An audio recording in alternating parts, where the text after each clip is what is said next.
அன்புள்ளம் கொண்ட அம்மன் ஆன்மீக நேர்களே வணக்கம். நான் உங்கள் அறிமுக ஜோதிடர் வெங்கடேஸ்வரன். நம்ம இப்ப எதை பத்தி பார்க்க போறோம்னா தை மாத ராசி பலன்களை பார்க்க போறோம். தை மாத ராசி பலன்கள்னா என்ன? அதாவது சித்திரையில இருந்து பங்குனி வரையும் சூரியன் ஒவ்வொரு ராசியில சஞ்சரிக்கும். அதுதான் 12 மாசம் 12 ராசி. இந்த மாசம் மகர ராசியில சூரியன் சஞ்சரிக்கிறார்னா பயணிக்கிறார். அதாவது மகர ராசியில் சூரியன் பயணிக்கும் நேரமே தை மாதம். இந்த மாசத்துல ஒவ்வொரு ராசிக்கும் ஒவ்வொரு மாதிரியான மனநிலைகளும் ஒவ்வொரு விதமான மாற்றங்களும் வரும். அந்த மாற்றங்கள் என்ன அப்படிங்கறதான் இப்ப நம்ம பார்க்க போறோம். கும்பராசி அன்பர்களே, பள்ளி மாணவர்களுக்கு இது ஒரு அற்புதமான நேரம். கல்லூரி மாணவர்களுக்கு இது ஒரு அற்புதமான நேரம். வண்டி வாகனத்துறையில இருக்கிறவங்களுக்கு இது ஒரு அற்புதமான நேரம். ரியல் எஸ்டேட்ல இருக்கிறவங்களுக்கு இது ஒரு அற்புதமான நேரம். ஆராய்ச்சி படிப்புல இருக்கிறவங்களுக்கு இது ஒரு அற்புதமான நேரம். கொடைவள்ளல் தான தர்மம் பண்றவங்களுக்கு, ட்ரஸ்ட் ரீதியா இருக்கிறவங்களுக்கு, முதியோர் இல்லம் பண்றவங்களுக்கு இது ஒரு அற்புதமான நேரம். என்ன லயனா அற்புதமான நேரம்னு சொல்லிட்டு இருக்கீங்கன்னு நினைக்கிறீங்களா? காரணம் என்னன்னா, ராசியில் சுக்கிரன் பயணிக்கிறார். தை மாசம் 15ஆம் தேதி வரையும் உங்களுக்கு பேரும் புகழும் தேடி வரும். ராசியாதிபதி ஆட்சி, ராசியில சுக்கிரன் பயணிக்கிறார். அப்புறம் என்னங்க வேணும்? சௌக்கியத்தை தேடி போவீங்க, சந்தோஷத்தை தேடி போவீங்க. சந்தோஷப்படுத்துறதுக்காண்டிய மக்கள் நம்மளை தேடி வருவாங்க. சந்தோஷம் பண்ணணும்னா என்ன? எல்லாத்துலயும் டாப்பா இருக்காயா அப்படிங்கிற ஒரு பேர் தானே, வேற என்ன? அந்த பேர் கிடைச்சிச்சுனாவே பாதி பேருக்கு சந்தோஷம் வந்துடும்ல. பள்ளி மாணவர்களுக்கு 4ஆம் அதிபதி சுக்கிரன் ராசியில் ஆட்சி பெற்ற சனியோட பயணிக்கிறார். அதே மாதிரி 9ஆம் அதிபதி சுக்கிரன் கொடை வள்ளல்கள், 9ஆம் இடம் தான் கொடை வள்ளல்கள், தான தர்மம், ட்ரஸ்ட், எல்லாமே அங்கேதான். ட்ரஸ்ட் இந்த மாதிரி கொடுக்கணுங்கிற எண்ணத்தை கொடுக்கறதே 9ஆம் தான். இந்த வாட்டி இந்த தை மாசம் 15ஆம் தேதிக்குள்ள நீங்க யாராவது ஒருத்தர் தானம் பண்ணுவீங்க, தர்மம் பண்ணுவீங்க. ஜனன ஜாதகத்துல குருதசை நடக்கிறவங்கெல்லாம் தன்னையே அறியாம எடுத்து கொடுப்பீங்க. அதே மாதிரி கணவனாக இருந்தால் மனைவி இடத்திலும், மனைவியாக இருந்தால் கணவன் இடத்திலும் கவனம். என்னடா இவ்வளவு நேரம் நல்லா தகடா சொல்லிட்டு வந்தேன், ஏன்டா இப்ப இது சொல்றேன்னு நினைக்கிறீங்களா? 7ஆம் அதிபதி 12ல போறாரு. மருத்துவ செலவு வைப்பாங்க, வீண் விரயம் வைப்பாங்க, இல்லையா உங்களை விட்டு பிரிஞ்சு போகிறதுக்கு உண்டான சிந்தனையை எடுப்பாங்க. 12ஆம் இடத்துல இருந்து 6ஆம் இடத்தை பாக்குறனால தான் இதெல்லாம். 12ஆம் இடமும் தப்புதான். இல்லாட்டி டிரான்ஸ்பர் வாங்கிட்டு போவாங்க. கவர்மெண்ட் வேலையில இருந்தாங்கன்னு வச்சுங்களேன், கணவனாக இருந்தால் மனைவி, மனைவியாக இருந்தால் கணவன். இப்ப டிரான்ஸ்பர் அப்படியே பிரிஞ்சு போக தன்மைக்கு ஏற்படும். வேற எதுவும் இல்லை. நல்ல விதமா பயன்படுத்திக்கிறது, கெட்ட விதமா பயன்படுத்திக்கிட்டா நம்ம கையில தான் இருக்கு. அரசியல் ஊழியர் கும்பராசியினர் அரசு ஊழியராக இருக்கும் பட்சத்து, கும்பராசியின் கணவன் மனைவியர், அப்படித்தான் சொல்லணும். கும்பராசினர்ல கும்பராசியின் கணவர் மனைவியர் அரசு ஊழியராக இருக்கும் பட்சத்தில் இந்த நேரம் டிரான்ஸ்பர் ஆகிட்டு பின்னாடி பிரிஞ்சு போவாங்க. வேற எதுவும் நடக்காது. தப்பா எதுவும் கற்பனை பண்ணிக்க வேண்டாம். சில மருத்துவ செலவுகள் வைப்பாங்க. சொத்து உங்களை தேடி வரும். கால்நடை சார்ந்த விஷயங்கள் உங்களை தேடி வரும். வண்டி வாகனம் உங்களை தேடி வரும். வண்டி வாகனமா இருந்தால் செகண்ட்ஸ் தான், ஏன்னா சனியோட சேர்ந்திருக்காருல்ல, அதனால. அதே மாதிரி தை மாசம் 15ஆம் தேதிக்கு அப்புறம் சுக்கிரன் வலுவா போறாரு. வலுவா எங்க போறாரு? மீன ராசியில போறாரு, உச்ச ராசியில போறாரு, ராகுவோட சேர்ந்து போறாரு. அதனால செகண்ட் ஹேண்ட்ஸ் வண்டிகளா இருந்தால் நல்லா இருக்கும். கால்நடை துறையினருக்கு ரொம்ப நல்லா இருக்கும். கால்நடை மருத்துவருக்கு ரொம்ப ரொம்ப ரொம்ப ரொம்ப நல்லா இருக்கும். கால்நடை மருத்துவரா இருக்கிறவங்களுக்கு, மெக்கானிக் ஷாப் வச்சிருக்கவங்களுக்கு சூப்பரா இருக்கும். ஆட்டோமொபைல்ஸ் இன்ஜினியரிங் படிக்கிறவங்களுக்கு நல்லா இருக்கும்.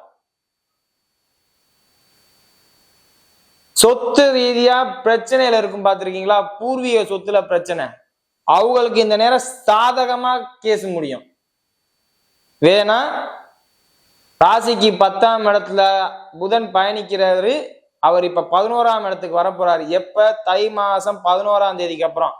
தை மாசம் 11ஆம் தேதிக்கு அப்புறம் தனுசு ராசிக்கு வந்ததுக்கு அப்புறம் நேரம் எங்கே பார்ப்பாரு? 5ஆம் இடத்தை பார்ப்பாரு. தை மாசம் 8ஆம் தேதிக்கு அப்புறம் வக்ர பயிற்சி அடைந்து செவ்வாய் போறாரு. அப்ப சொத்து பிரச்சனை இருந்தவங்களுக்கு, ஏற்கனவே சொத்து பிரச்சனை இருந்தவங்களுக்குலாம் இப்ப தீர்வு கிடைக்கும். நல்ல முறையில தீர்வு கிடைக்கும். நியாயமான முறையில தீர்வு கிடைக்கும். ஏன் தெரியுமா? நியாயம்ங்கிறத அழுத்தி சொல்றேன். ஏன் தெரியுமா? சனியோட சேர்ந்து இருந்தால் நியாயமான முறை எது சரியோ அந்த முறையில தீர்ப்பு கிடைக்கும். 2ஆம் அதிபதி 11ஆம் அதிபதி 4ஆம் இடத்துல வக்ரம். கொடுக்கல் வாங்கல்ல பணம் பெரும் பணம் மாட்டிக்கிட்டு இருந்திருக்கும். அது இந்த சுக்கிரன் வந்த நேரம் நல்லபடியா வந்துடும். ஏன்னா குரு நிக்கிற வீட்டு அதிபதி இப்ப ராசியில வந்துட்டார். அடுத்து 5ஆம் தேதிக்கு மேல உச்சமடைய போகிறார். உச்ச பரிவர்த்தனைங்க. குருவும் சுக்கிரனும் உச்ச பரிவர்த்தனை. அதாவது சுக்கிரன் வந்து உச்சமா பரிவர்த்தனையா இருக்காரு, குரு வந்து பரிவர்த்தனையா இருக்காரு, வக்ரம் பெற்று அப்படிங்கும் போது கொடுக்கல் வாங்கல்ல இருந்தவங்களுக்கு, பெரும்பணம் மாட்டினவங்களுக்கு, பெருங்கொண்ட முதலீடு பண்ணவங்களுக்கெல்லாம் ஏதாவது ஒரு பயம் இருந்திருக்கும், அச்சம் இருக்கும். அதெல்லாம் நிவர்த்தி ஆகும். நிவர்த்தி ஆகும்னா என்ன? லாபம் வரப்போகுது தை மாசம் 5ஆம் தேதிக்கு அப்புறம். அதே மாதிரி வண்டி வாகனத்துல யாராவது போலீஸ் கேஸ் ஆகிருப்பாங்க. ஒரு சிலர் சின்ன வண்டியை சொல்லல, பெருசா இருக்கும்ல, லாரி, டாரஸ், அப்புறம் கனரக வாகனங்கள், 8 வீல் கொண்ட வாகனங்கள், கனரக வாகனங்கள் பூரா பிரச்சனையில இருந்தா இது ஒரு நல்ல காலம். தை மாசம் 5ஆம் தேதிக்கு அப்புறம் இப்ப வந்து கேஸ் வரும். தை மாசம் 5ஆம் தேதிக்கு அப்புறம் அதுல இருந்து ரிலீவ் ஆயிருவீங்க. பிரச்சனையே இல்லாம நைஸா வெளில வந்துடலாம். இல்ல அந்த கனரக வாகனத்தை இந்த வண்டி வாங்கினதுல இருந்தே எனக்கு ராசி இல்லடா அப்படின்னு நினைப்பீங்க பாத்தீங்களா, அவங்க எல்லாம் இந்த நேரத்துல செப்படுத்தா வித்துட்டு போயிடலாம்.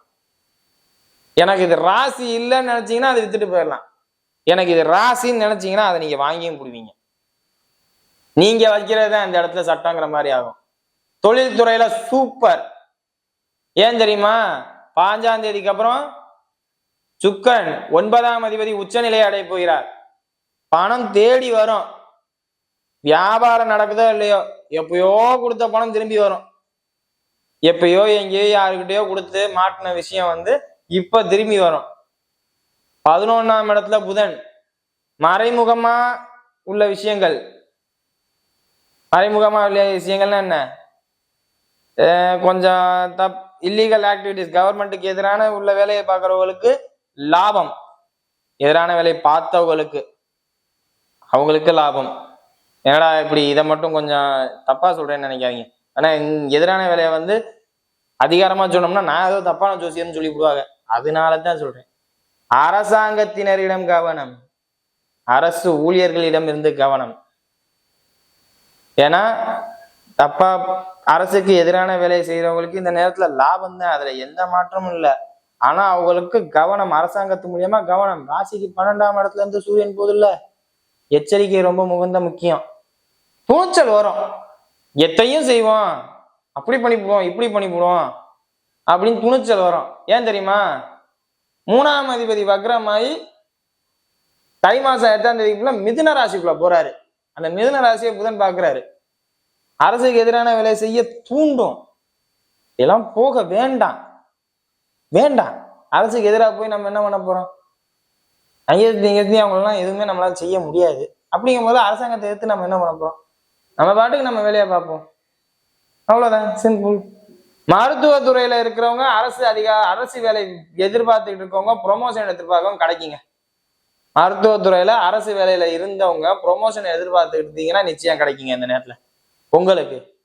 அதே மாதிரி எல்ஐசி இன்சூரன்ஸ், எல்ஐசி சார்ந்த விஷயங்கள், ஃபைனான்ஸ் சார்ந்த விஷயங்கள், அப்புறம் என்ன, வெளிநாட்டுல இருக்கிறவங்களுக்கு அதிகார பதவி, வெளிநாட்டுல இருக்கிறவங்களுக்கு தலைமை பதவி, அதிகார பதவி இல்ல தலைமை பதவி. அப்புறம் வேற என்ன இருக்கு? இவங்களுக்கெல்லாம் சூப்பர். போலீஸா இருக்கிறவங்களுக்கு ப்ரொமோஷன் கிடைக்காது, ஆனா நல்ல பேர் கிடைக்கும். ஏதாவது பிடிக்க முடியாத கேஸை பிடிச்சிருப்பீங்க, நியாயமா கேட்டா அந்த கேஸுக்கு உங்களுக்கு ப்ரொமோஷன் கொடுக்கணும். ஆனா ப்ரொமோஷன் கொடுக்க மாட்டாங்க. ப்ரொமோஷன் தட்டி வச்சுட்டு நல்ல பேர் கொடுப்பாங்க. இபி சார்ந்தவங்களுக்கு நல்ல பேர் உண்டு, மக்கள் மத்தியில நல்ல மரியாதை உண்டு. திருமணம் சார்ந்த அமைப்பு இப்போதைக்கு கொஞ்சம் பத்தாம இருக்கு. ஜனனகால ஜாதகத்தை எடுத்து பாருங்க. நான் ஏன் திருமணத்துக்கு மட்டும் ஜனனகால ஜாதகத்தை எடுக்கிறேன் தெரியுமா? அங்க விதி இருந்தா தான் எதுவுமே, விதி இல்லைன்னா ஒண்ணுமே இல்லை. அதனாலதான் அது சொல்றேன். 7ஆம் அதிபதி போய் 12ல மறைஞ்சனால இப்போதைக்கு திருமணம் சார்ந்த அமைப்பு இல்லை. என்னடா இதுக்கு மட்டும் 25 வயசுல இருந்து 30 வயசுல இருக்கிறவங்க கொஞ்சம் மேல டென்ஷன் ஆயிருப்பீங்க தான். தப்பா இருந்தா மன்னிச்சுக்கோங்க, அவ்வளவுதான். ஏன்னா அப்பப்ப நீங்க டென்ஷன் ஆகுறதுனால நமக்கு இது வந்து நீங்க சிரிக்கணுங்கிறதுக்காண்டி நான் போய் சொல்லக்கூடாதுல்ல, அதுக்காண்டி சொல்லிடுறேன். 2ஆம் அதிபதி 11ஆம் அதிபதி வக்ரம். பெரும் பணம் வரும், அதை பாதுகாக்க வேண்டியது உங்க கடமை. ஏதோ ஒரு ரூபத்துல இன்வெஸ்ட் பண்ணிருங்க. ஏதோ ஒரு ரூபத்துல சொத்து ரீதியா உங்களால இன்வெஸ்ட் பண்ண முடியுங்க. வண்டி ரீதியா உங்களால இன்வெஸ்ட் பண்ண முடியுங்க. நல்ல முறையில இன்வெஸ்ட் பண்ணிக்கங்க. அதோட உங்களுக்கு எதுவும் நான் பெருசா இப்படி பண்ணுங்க அப்படி பண்ணுங்கன்னு சொல்ல விரும்பல. ஆராய்ச்சி கல்வியில இருக்கிறவங்களுக்கு நல்ல முறையில உங்களுக்கு உயர்வு கிடைக்கும். அடுத்தது நட்சத்திர ரீதியான பலன்களை இப்ப பார்ப்போம். அவிட்ட நட்சத்திரக்காரங்களுக்கு நான் நட்சத்திர ரீதியா அவிட்ட நட்சத்திரக்காரங்க சொல்றது உண்மையே ஒண்ணுதான். உங்க நட்சத்திராதிபதி வக்ரமாகிறார். ஆனாலும் மகர ராசியில உள்ளவங்களுக்கு இல்லாதத உங்களுக்கு சொல்றேன். வாய்ப்பு உங்களுக்கு கிடைக்கும். வாய்ப்பு உங்களை தேடி வரும். ஏன் தெரியுமா? உங்க நட்சத்திராதிபதி ராசிக்கு 5ல பயணிக்கிறார். அதனால உங்களுக்கு வாய்ப்பு கண்டிப்பா கிடைக்கும். வாய்ப்புக்கு ஒரு குறையுமே இருக்காது. மகர ராசியோட நீங்க ஒன்றும் கஷ்டப்பட போறது இல்லை. என்னையா ஜென்ம சனி ஓடிட்டு இருக்கு, என்னைய போய் கஷ்டப்பட மாட்டேன் அப்படிங்கிறீங்களா? ராசியாதிபதி ஆச்சுங்க. அதனாலலாம் நான் 7.5 சனி பயிற்சி அதெல்லாம் வச்சு சொல்ல மாட்டேன். வென் கம்பேர் டு மகர ராசி அவிட்ட நட்சத்திரக்காரங்க, கும்பராசி அவிட்ட நட்சத்திரக்காரங்க 5ஆம் இடத்துல செவ்வாய் பயணிக்கும் போது நல்லா இருக்கீங்க. நீங்களா உங்களுக்கு எடுத்துக்கிட்டாதான் உண்டு. நீங்களா உங்களுக்கு எடுத்துக்காம இருந்தா நல்லா இருக்கும். அடுத்து சதய நட்சத்திரம். சதய நட்சத்திரத்துக்கு வருமானம் பிச்சுக்கும். என்ன வருமானம் பிச்சுக்கும்னா, ராசிக்கு 2ல ராகு பயணிக்கிறார். அந்த ராகு உங்க நட்சத்திர அதிபதி குருவா மாறிட்டார். அதனால கையில நேரம் பணத்தை பார்த்துக்கிட்டே இருக்கணும், பணம் இருந்துகிட்டே இருக்கணும். அதே மாதிரி வந்த வேகத்திலேயே ஏதாவது பக்கம் போகும், அது நீங்க தான் சுதாரிச்சுக்கணும். ஏன் தெரியுமா அந்த மாதிரி போறது? 12ஆம் அதிபதி உங்களுக்கு சனிதான். உங்களுக்கு தான் ஜென்ம சனியை பார்க்கணும். அவிட்ட நட்சத்திரக்காரங்க பார்க்க தேவையில்லை. உங்களுக்கு ஜென்ம சனியா பார்க்கணும். எந்நேரம் பணத்தை கையில பார்த்துக்கிட்டே இருக்கணும். அது என்னன்னா ராகு 2ஆம் இடத்துல பயணிக்கிறனால. ஆனா அந்த பணம் உடனே காணா போயிடும். ஏன் தெரியுமா? 12ஆம் அதிபதி ராசியில ஆட்சி பணம். மருத்துவத்துக்கு செலவு பண்ண மாட்டீங்க, உல்லாசமா சல்லாசமா செலவு பண்ணிட்டு இருப்பீங்க. நண்பர்கள் ரீதியா செலவு பண்ணிட்டு இருப்பீங்க. இந்த வாட்டி ரெடி ஆகிக்கங்க. நண்பர்கள் ரீதியா பெருஞ்செலவு இருக்கும். இல்ல கணவன் மனைவியாக இருக்கும் பட்சத்தில் மனைவி கிட்ட ஏதோ மருத்துவ செலவு சார்ந்த விஷயங்கள் நடக்கும். குழந்தையை எதிர்பார்க்கிறவங்களா இருந்தா இந்த நேரம் உங்களுக்கு அற்புதமான நேரம். ஏன்னா ராசிக்கு 5ஆம் இடத்துல இருந்து புதன் பகவான் பார்க்கிறார். அதனால உங்க நட்சத்திரத்துக்கும் உங்க ராசி அதிபதி இருக்கிற பலத்துக்கும் குழந்தை சார்ந்த விஷயங்கள் இப்ப ஏற்படுத்தினா நிச்சயம் உண்டு. தைரியமா பண்ணுங்க. கும்பராசி மொத்தத்துக்குமே அதை சொல்ல, சதய நட்சத்திரங்களுக்கு இந்த நேரத்துல வாய்ப்பு உண்டுன்ட்டேன். வேணா செவ்வாயும் வைக்கிறோம், குருவும் வைக்கிறோம், நீங்க இயல்பாவே வைக்கிறோம் தான். அதனால உங்களுக்கு அது பாதிக்காது. இந்த நேரத்துல ஸ்டெப் எடுங்க. எந்த ஒரு ஸ்டெப்பா இருந்தாலும் நல்லா இருக்கும். அடுத்தது பூரட்டாதி நட்சத்திரக்காரங்க, குருவோட நட்சத்திரக்காரங்க, 2ஆம் இடத்துல ராகுவை குருவா மாத்தி வச்சிருக்க நட்சத்திரக்காரங்க. ஏன்னா ராகு எங்கே போனாலும் தானாகவே அதை மாறிடுவார். நீங்களும் இப்போதைக்கு கிட்டத்தட்ட ஒரு ராகு மாதிரிதான் வக்ர நிலையில இருக்கீங்க. இப்ப உங்களை நீங்களே கெடுத்துக்காம இருந்தா சரி. மற்றபடி வருமானத்துக்கு ஒரு பிரச்சனை இல்லை. அரசாங்க ரீதியா உங்களுக்கு அனுகூலம் தான் உண்டு. அரசாங்கத்துக்கு எதிராக நீங்க போக மாட்டீங்க. ப்ரொமோஷன் உண்டு. இந்த சொன்னேன் பாத்தீங்களா இடையில 12ஆம் அந்த டாக்டர் ரீதியா இருக்கிறவங்க, வெளிநாட்டுல இருக்கிறவங்க, இவங்களுக்கெல்லாம் ப்ரொமோஷன் உண்டுங்க. பதவி உயர்வு கிடைக்கும், தலைமை பண்பு கிடைக்கும் அப்படின்ட்டு. இதெல்லாம் உங்களுக்கு தான். நிச்சயம் நீங்க நல்லா இருக்கும். இல்ல நான் அந்த மாதிரி டாக்டர் ஆகல, வெளிநாட்டுக்கு வேலைக்கு போல, உள்ளூர்ல வேலை பார்த்துட்டு இருக்கேன்னு நினைக்கிறீங்களா? தேவைக்கான பணம் கைக்கு வந்துடும், நட்பேர் கிடைக்கும். ஏன் தெரியுமா? சுக்கிரன் உங்க ராசியில சஞ்சரிக்கிறார். உங்க நட்சத்திரத்துல சஞ்சரிக்கும் போது செல்வாக்கு உயரும். செல்வாக்கு உயரும், சொல்வாக்கு உயரும், தனதானிய விருத்தியாகும். தனதானியம் விருத்தியாகுமாங்கிறது தெரியல. காரணம் என்னன்னா, நீங்க வக்ரமா இருக்கீங்க. கொடுக்குறேன்னு சொன்னாலும் வாங்கிக்கிற மனநிலையில நீங்க இல்லை. அப்படி வாங்கிக்கிற மனநிலையில இருந்தாலும் வாங்கி கையில வச்சுக்க மாட்டீங்க.